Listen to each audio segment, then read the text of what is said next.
चले वतन की ओर डाल के प्रेम की डोर, हम चले वतन की ओर डाल के प्रेम की डोर, बाबा खींच रहा है आज सहज ही अपनी ओर, हम चले वतन की ओर।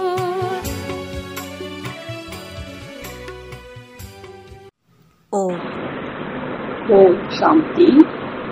மற்றவர்களை பார்த்து நீங்கள் பயப்படாதீர்கள். என்ன ஆகும், இப்படியும் ஆகுமா என்று பயப்படாதீர்கள். ஆனால் ஆழமாக செல்லுங்கள்.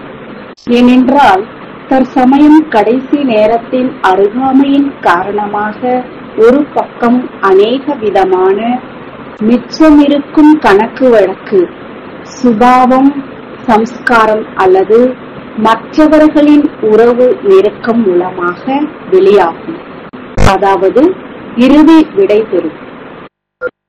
அப்படி வெளியில் வந்து கொண்டே அநேக விதமான மனம் சம்பந்தப்பட்ட சோதனைகள் என்ற நோய்களை பார்த்து பயப்படாதீர்கள்.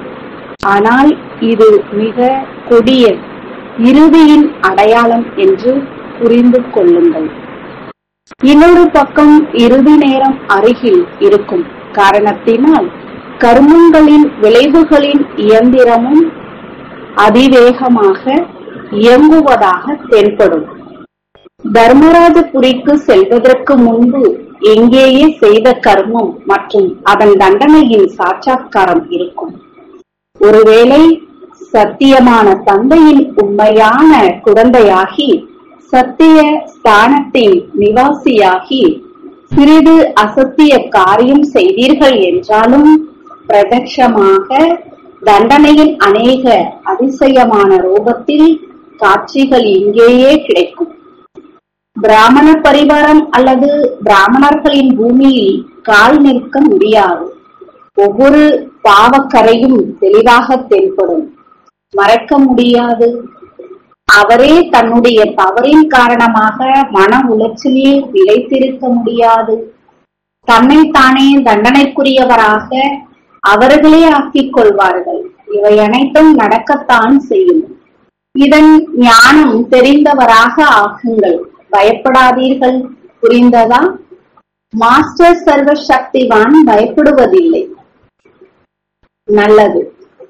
கர்மங்களின் விளைவுகளை தெரிந்திருப்பவர்களுக்கு எப்பொழுதும் ஒவ்வொரு வினாடி ஒவ்வொரு எண்ணத்திலும் தந்தையின் ஸ்ரீமத் படி நடக்கக்கூடிய தன்னுடைய வாழ்க்கையின் பொறுப்பை தந்தைக்கு ஒப்படைக்கக்கூடிய, எப்பொழுதும் தந்தையின் ஆதாரத்தில் எதிரில் வைத்து அனைத்து தடைகளில் இருந்தும் விலகி இருக்கக்கூடிய சம்பூர்ண நிலையில் எதிரில் வைக்கும் அந்த மாதிரி தைரியம், உற்சாகம், ஊக்கத்தில் எப்பொழுதும் இருப்பவர்களுக்கு பாப்தாதாவின் அன்பு நினைவுகள் மற்றும் நமஸ்காரம். வரதானம் பாபா சொல்றாங்க, ஒவ்வொருவரின் சுபாவம் சம்ஸ்காரத்தை தெரிந்து மோதுவதற்கு பதிலாக பாதுகாப்பாக இருக்கக்கூடிய மாஸ்டர் ஞானம் நிறைந்தவராகுக. எந்த ஒரு விஷயத்தையும் பெரியதாக அல்லது சிறியதாக ஆக்குவது தன்னுடைய புத்தியின் ஆதாரத்தில் இருக்கிறது. எப்பொழுது ஒவ்வொருவரின் சுபாவ சம்ஸ்காரத்தை தெரிந்து கொண்டீர்கள் என்றால் ஞானம் நிறைந்தவர் ஒரு பொழுதும் யாருடைய சுபாவ சம்ஸ்காரத்தின் மோதலில் வர முடியாது. எப்படி இது குழி அல்லது மலை என்று யாருக்காவது தெரிகிறது என்றால் தெரிந்தவர் ஒரு பொழுதும் மோத மாட்டார், ஒதுங்கி சென்று விடுவார். அதே போல் நீங்களும் ஒதுங்கி விடுங்கள். அதாவது தன்னை பாதுகாப்பாக வைத்துக் கொள்ளுங்கள். ஏதாவது காரியத்திற்காக ஒதுங்காதீர்கள். ஆனால் தன்னுடைய பாதுகாப்பு சக்தியினால் மற்றவர்களையும் பாதுகாப்பது, இதுதான் ஒதுங்கி விடுவது. ஸ்லோகன்: பறக்கும் கலையை அனுபவம் செய்ய வேண்டும் என்றால் எப்பொழுதும் பாக்கியம் மற்றும் பாக்கியத்தை உருவாக்குபவரின் நினைவில் இருங்கள். ஓம் சாந்தி. तुम बच्चों को तो सर्विस करनी है, जो बाबा कहते हैं सबको ये बताओ कि देखो तुम्हारा एम एंड ऑब्जेक्ट ये है, एक गीता है बगैर, ये राजयोग है ना बच्चे। कैसे है राजयोग? बिल्कुल सहज है कि बाप को याद करो तो ये वैसा मिलेगा तुमको। ओम शांति।